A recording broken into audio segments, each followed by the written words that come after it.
नमस्कार दोस्तों, मैं भूपेंद्र शर्मा एक बार फिर आपके सामने एक नए ऑथर के इंट्रोडक्शन को लेकर आया हूँ। आज हम चार्ल्स डिकिन के बारे में पढ़ेंगे। जैसे कि हम सब लोग जानते हैं, Charles Dickens a tale of two cities के लेखक हैं।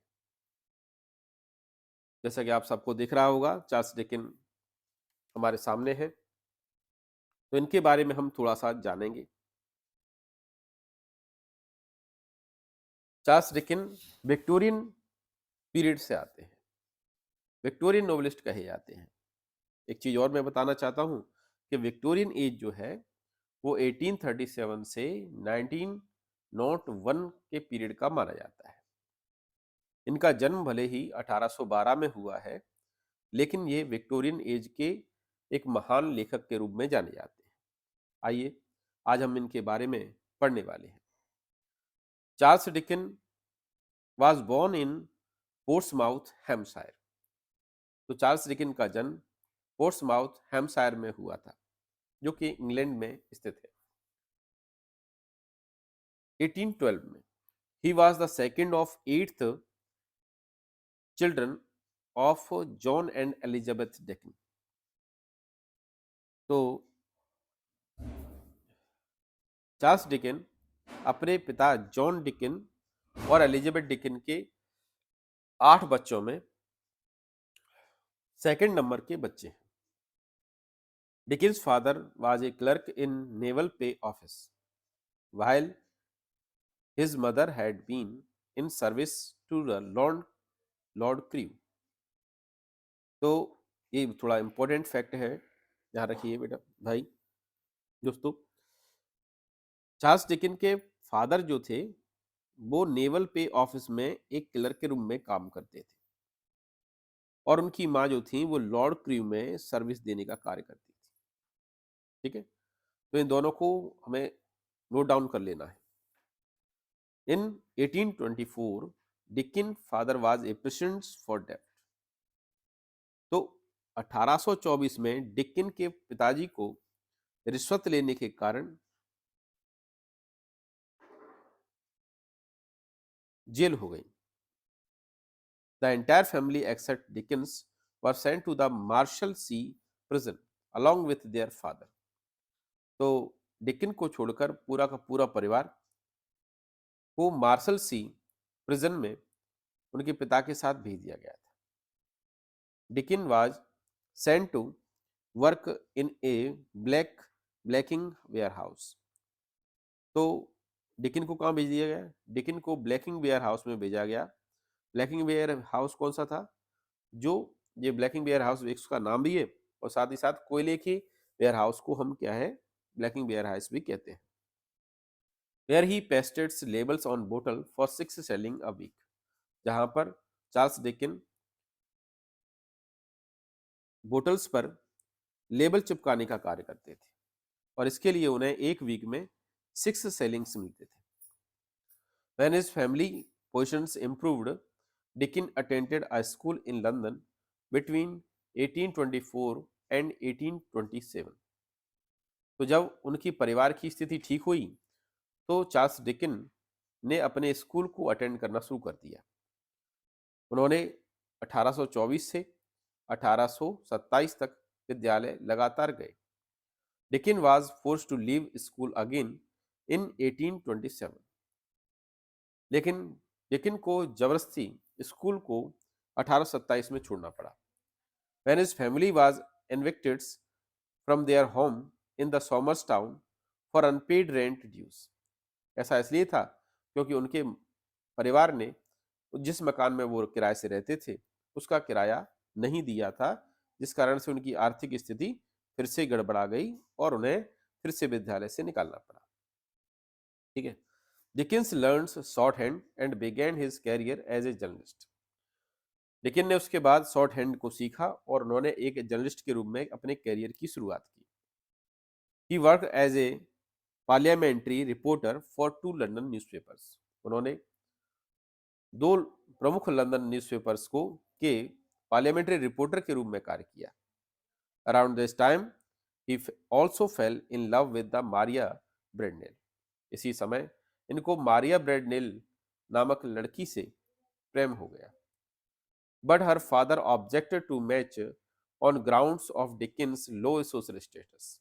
लेकिन उनके मारिया बेडनेल के फादर ने इस बात को हवाला देते हुए डिकिंस से शादी करने से मना करवा दिया कि उनके सोशल स्टेटस कमजोर है ना, कमजोर था। 2 years later Dickens joined a newspaper morning Chronicle. 2 साल बाद डिकिन ने एक नए न्यूज़पेपर को ज्वाइन किया जिसका नाम था मॉर्निंग क्रॉनिकल। मॉर्निंग क्रॉनिकल, ये थोड़ा इंपॉर्टेंट वाली बात है। मॉर्निंग क्रॉनिकल नाम से न्यूज़पेपर में उन्होंने क्या है ज्वाइन किया, where he was asked to write a series of sketches about London life. और मॉर्निंग उस फिर उसके बाद उस न्यूज़पेपर में उनसे कहा गया कि लंदन लाइफ के बारे में आप कुछ स्केचेस तैयार कीजिए। स्केचेस यहाँ पर बेटा, यहाँ पर भैया एक लेख के ऊपर कहा गया है। This gave rise to sketches by Boz. यहाँ पर उन्होंने उन स्केचेस को स्केचेस बाय बोज के नाम से प्रस्तुत किया। हिज फर्स्ट लिटरेरी एक्सपेरिमेंट, और यही उनके पहले लिटरेरी एक्सपेरिमेंट का हिस्सा था। यानी कि चार्ल्स डिकिन ने सबसे पहले अपने जो भी लिटरेचरिंग लिटरेचर लिटरेचर में जो लेख लिखे हैं उसका नाम है स्केचेस बाय बोज। ठीक है, बोज वाज डिकिंस फैमिली नेम। तो बोज जो था उनके परिवार का नाम था, इसलिए उन्होंने क्या है स्केचेस बाय बोज कह के बताया। विच ही अडॉप्टेड एज ए सीडोनिम्स। सीडोनिम्स का मतलब होता है उपनाम। तो जिसे आप लोगों ने देखा होगा राइटर्स वगैरह क्या है अपने जो भी लेख लिखते हैं उसे क्या है उपनाम से लिखने का कार्य करते हैं। This was followed by his first novel the posthumous paper of the Pickwick club in 1836 to 37। फिर उसके बाद उन्होंने अपना पहला नोवेल लिखा जिसे हम पोस्थुमस paper of the Pickwick club कहते हैं। ऐसा क्यों कहते हैं? क्योंकि उन्होंने पेपर के माध्यम से न्यूज़पेपर में न्यूज़पेपर के माध्यम से इन्होंने इस नोवेल को प्रकाशित किया था। और ये नोवेल जो है वो एक ही दिन प्रकाशित नहीं हुआ था, बल्कि वीकली या मंथली क्या है जो पेपर होते थे उन पेपर में क्या है इनका प्रकाशित किया जाता था। तो एक पार्ट एक महीने में हो गया, फिर अगले महीने में दूसरा पार्ट, जैसे कि अभी सीरीज चल नहीं रही फिल्मों की, उसी प्रकार से इनके जो नोवेल थे उन नोवेल्स को पार्ट वाइज क्या है डिवाइडेशन किया गया। तो it is the most important thing कि सबसे पहला इनका नोवेल अगर है तो वो कौन सा है? Posthumous paper of Pickwick club in 1836 to 37। Okay, it was published in serial from in monthly instalment. जैसा कि मैंने अभी बताया कि भाई हर मंथली इंस्टॉलमेंट में इसको पब्लिश कराया गया था। हिगिन was the first person to make serializations of novel profitable and was able to expand his audience to include those who could not normally afford such literary works। तो सबसे बड़ी बात यह थी कि यहाँ से ही डिकिन ने पहले ऐसे व्यक्ति थे जिन्होंने एक सीरियल के थ्रू नोवेल को प्रकाशित किया था, और एक ऐसे और उन्होंने अपने जो बात थी अपने जो नोवेल थे उन गरीब जनताओं तक पहुंचाए जो उस न्यूज़पेपर को उन नोवेल्स को खरीद नहीं सकते थे। पुराने ज़माने में नोवेल्स बहुत ही कीमती रहते थे और उन्हें हर किसी को खरीद पाना संभव नहीं था, इसलिए वो न्यूज़पेपर में छपने के कारण सब लोग उसे इकट्ठा कर लेते थे। Dickens married Catherine Hogarth. Dickens की फिर उसके बाद शादी हो गई कैथरीन होगार्थ से, daughter of the editor of the evening Chronicle. Evening Chronicle जो जिस न्यूज़पेपर में वो काम करते थे उसकी डॉटर थी। कब हुई? 2 अप्रैल 1836 में। 2 अप्रैल 1836 में उनकी शादी किसके साथ हो गई? कैथरीन हॉग के साथ। However, they did not achieve conjugal happiness and got separated many years later।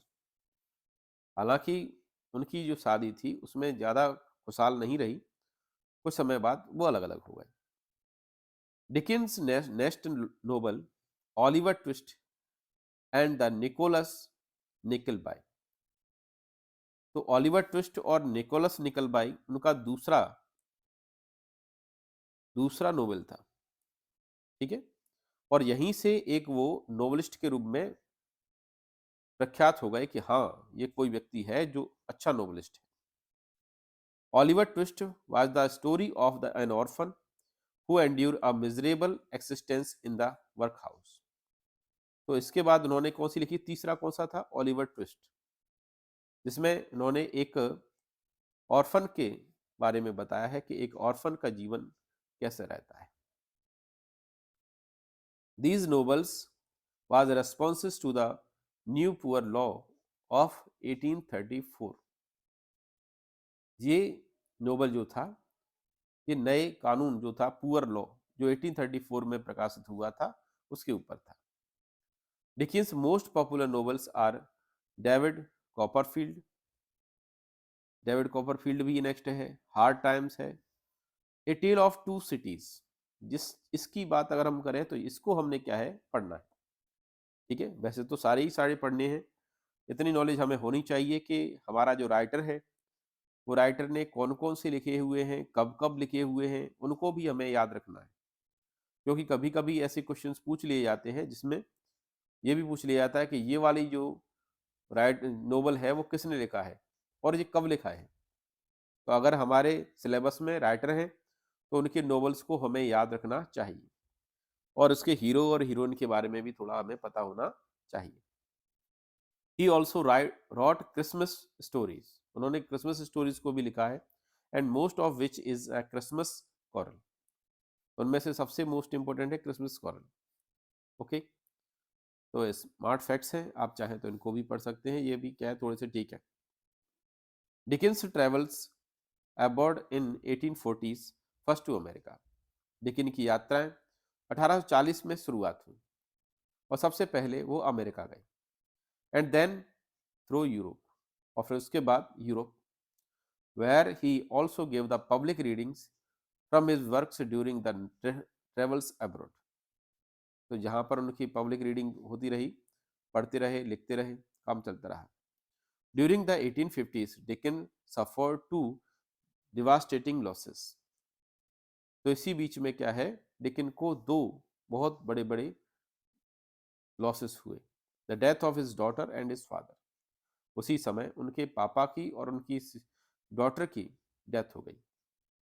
Daughter का नाम था मैरी, ठीक है, मैरी डिकेंस नाम था उसकी डॉटर, इनकी डॉटर का नाम। वैसे मैं आपको बता दूं, इनके बच्चे जो थे वो तीन बच्चे थे, जिनमें सबसे बड़ा फ्रांसिस डिकेंस, मैरी डिकेंस और हेनरी डिकेंस, तीन तीन बच्चे थे इनके। He also spreaded from the his wife during the decade, तो इसके साथ वो क्या है अपने पत्नी के साथ अलग रहने शुरू हो गए थे। After this period his writing became more serious and express a dark world views, और इसके बाद इनकी जो राइटिंग थी उस राइटिंग में एक निगेटिविटी का थॉट दिखाई देने लगी। Dickens was working on the last novel, a mystery novel title the mystery of Edwin druid.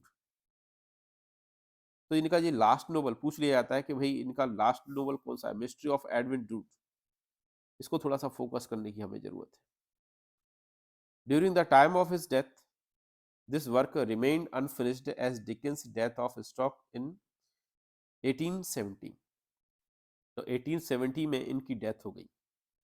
Okay, हाँ, तो मैं आपको बता दूं कि इनकी 1870 में भी क्या है 9 जून, कब इनकी डेथ हुई, 9 जून 1870 में हो गई इनकी डेथ, और उन्हें गेट्स हिल प्लेस यूके में दफनाया गया। ओके, इसके इनके वर्क्स हैं उन पर भी हमें फोकस करना चाहिए, तो थोड़ा सा ध्यान दे दें।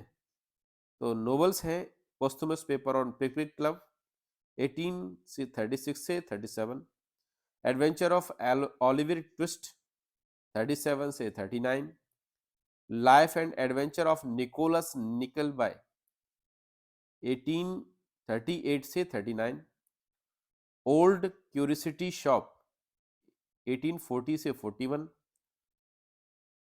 बैर्न एब रग a tale of riots of 1841 में, the life and adventure of the Martin Chuzzlewit 1843 से 44 में, डॉम्बे एंड सन 1846 से 48 में, डेविड कॉपरफील्ड 1859 से 50 में, ब्लेक हाउस 1852 से 53, hard time for these times 1854 में, लिटिल डॉरेट 1855 से 57, अ टेल ऑफ टू सिटीज 1859 में, इसको थोड़ा फोकस करना, ग्रेट एक्सपेक्टेशंस 1860 से 61, आवर म्यूचुअल फ्रेंड 1864 से 65, मिस्ट्री ऑफ एडविन ड्रूड 1870 में। इनकी कुछ क्रिसमस बुक्स हैं भी हैं, Christmas carol 1843, chimes 1844, cricket of the hearth 1845, battle of life 1846। तो आप इन सब के बारे में थोड़ा सा ध्यान रखिए। उम्मीद है आप सबको मेरा वीडियो समझ में आया होगा और अच्छा लगा होगा। यदि अच्छा लगा हुआ हो तो आप प्लीज़ इसे सब्सक्राइब करें, लाइक करें, शेयर करें, जिससे दूसरे लोगों को भी फायदा हो सके। धन्यवाद।